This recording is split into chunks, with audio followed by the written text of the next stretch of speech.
રાજ્યવ્યાપી હડતાલને સમર્થન આપતા વાવથરા જિલ્લાના આંગણવાડી કાર્યકર અને તેડાગર બહેનોએ આજે તમામ આંગણવાડી કેન્દ્રો બંધ રાખ્યા। રાજ્ય સરકાર સામે વિરોધ નોંધાવવા બહેનોએ બાયણું ચડાવી રોષ વ્યક્ત કર્યો।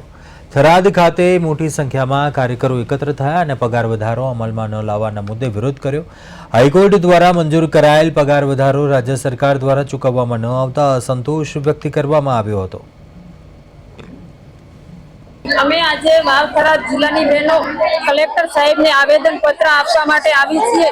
કાર્યકર અને તેડાગર બહેનોની અમારી જે માંગણીઓ છે એ સરકાર સુધી પહોંચે તે માટે અમે અત્યારે રજૂઆત કરીએ છીએ।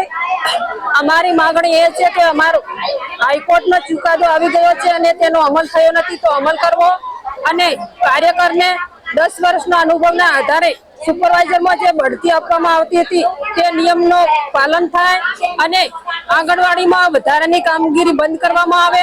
એવીટી એપ બિલકુલ ખોટી છે। એમાં લાભાર્થી આંગણવાડીના બતાવે 40 બાળકો હાજર હોય તો 20નો જ ફોટો આવે છે।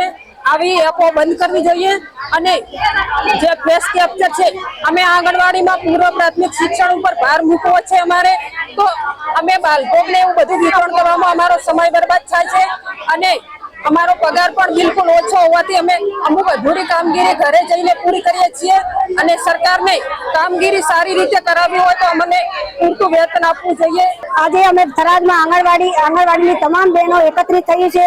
જે દેશવ્યાપી હડતાલ છે એમાં અમે આજે બધે જે પડતર પ્રશ્નો છે અમારામાં એ પડતર પ્રશ્નો લઈને અમે આજે કલેક્ટર સાહેબને આવેદનપત્ર આપવાનું છે અને જે અમારી માંગો છે એ અમારી પૂરી કરવી અમારી સરકાર શ્રી જોડે નમ્ર વિનંતી છે।